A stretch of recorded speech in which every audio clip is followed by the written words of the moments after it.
இது வந்து ஆலாக்கு. இந்த ஆலாக்கில் வந்து 4 ஆலாக்கு புழுங்கல் அரிசி போடணும். நான் இதில் 4 ஆலாக்கு இந்த புழுங்கல் அரிசி போட்டிருக்கேன்.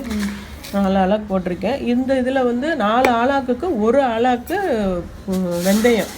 இப்போ இது வந்து 4 டம்ளருக்கு 1 டம்ளர் வெந்தயம். இது வந்து ஆலாக்கில் 4 போட்டிருக்கேன். டம்ளர்னாலும் 4 டம்ளருக்கு 1 டம்ளர் வெந்தயம். இதை வந்து ரெண்டையும் ஒன்றா கலந்துடணும். இது ஒன்றா கலந்து மிஷினில் கொடுத்து பவுட்ரு பண்ணி அரைச்சிட்டு வந்துடணும். எதுவுமே கிடையாது. அப்படியே மிஷினில் கொடுத்து அரைச்சிட்டு வந்து ஒரு டப்பாவில் போட்டு வச்சுக்கிறணும். 4 டீஸ்பூன் நீங்கள் அரைச்சிட்டு வந்து நாளைக்கு செய்யும்போது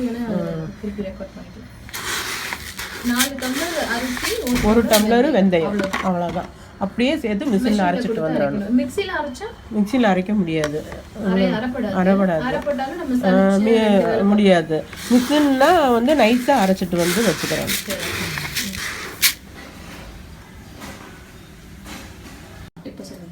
நேற்று அரைச்ச மாவு டப்பாவில் போட்டு வச்சுட்டேன்.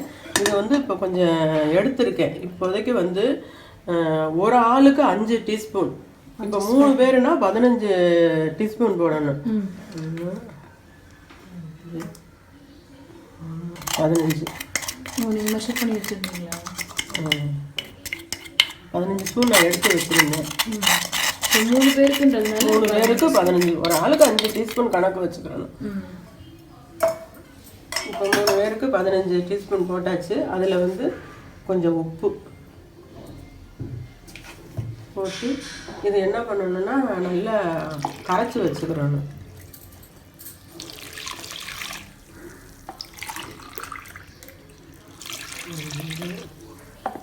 ஒரு 5 டம்ளர்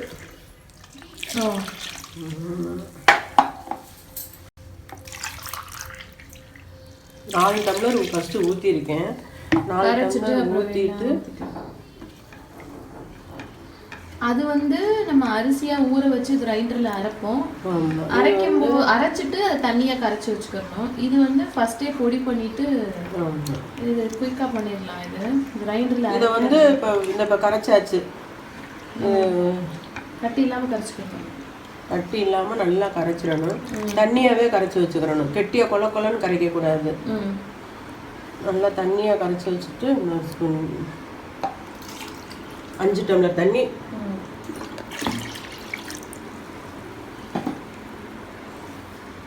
கரைச்சி கொஞ்ச நேரம் ஊற வச்சிடணுமா?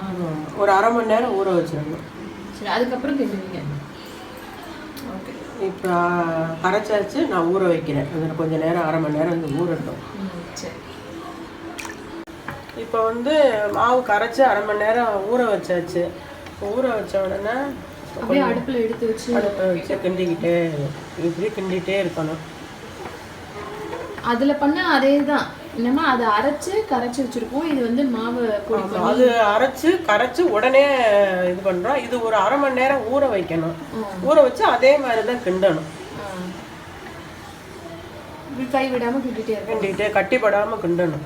சரி, இப்போ கொதிக்கும் போது நான் சொல்கிறேன். அப்படியே கெட்டியாகி கொதிக்கும்.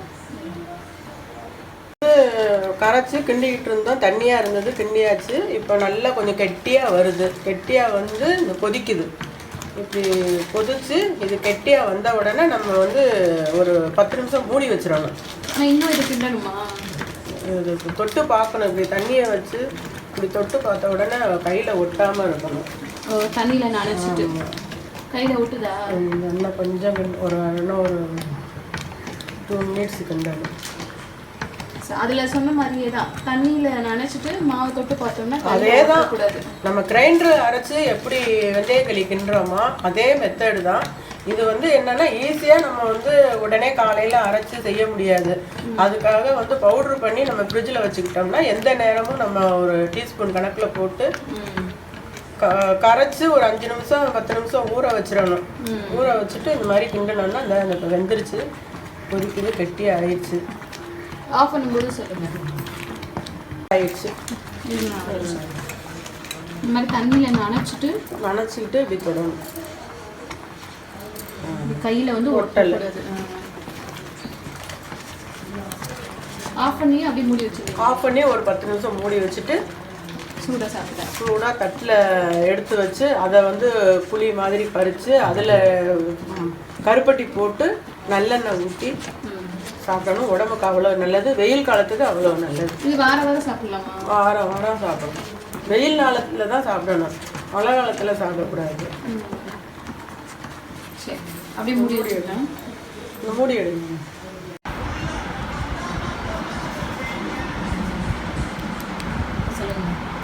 கிண்டி இந்த மாதிரி தட்டில் எடுத்து வைக்கணும். இந்த சூடாக எடுத்து வச்சு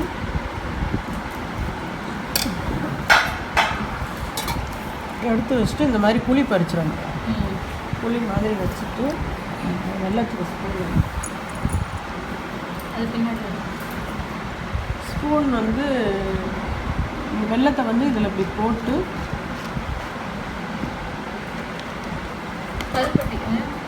கருப்பட்டி, வெள்ளம் இல்லை கருப்பட்டி தான் நல்லது. கருப்பட்டியை வந்து இப்படி போட்டு இதில் எண்ணெய் ஊற்றி அப்படியே சூடாக சாப்பிடணும். அது சூட்டுக்கு அது அப்படியே மெல்ட் ஆயிடும். அப்படியே சூடாக சாப்பிடணும்.